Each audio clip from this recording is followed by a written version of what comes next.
ये 56 कैंप है हमारा। इसमें टोटल हेल्थ सीकर्स 103 हैं। टोटल डायबिटिक हेल्थ सीकर्स जिनको डायबिटीज़ है डायग्नोस्ड वो 32 हैं। उनमें से 16 हेल्थ सीकर्स दवाई ले रहे थे। 14 हेल्थ सीकर्स की हमने दवाई बंद करवाई है और उनका डायबिटीज जो ब्लड शुगर है वो नॉर्मल हो गया है। 2 हेल्थ सीकर्स हैं, उनकी ब्लड शुगर अभी नॉर्मल आ रही है लेकिन उनकी आधी डोज चल रही है।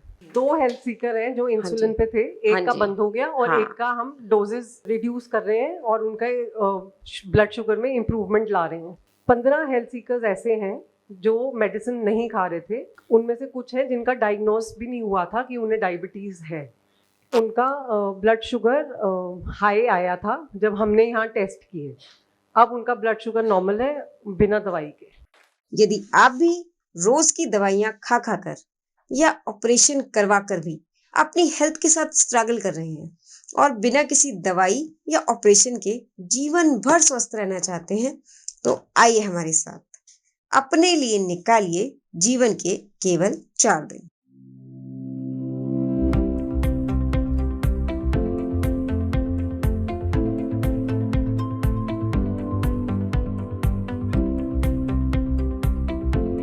हम आपके स्वास्थ्य के प्रति वचनबद्ध हैं। धन्यवाद।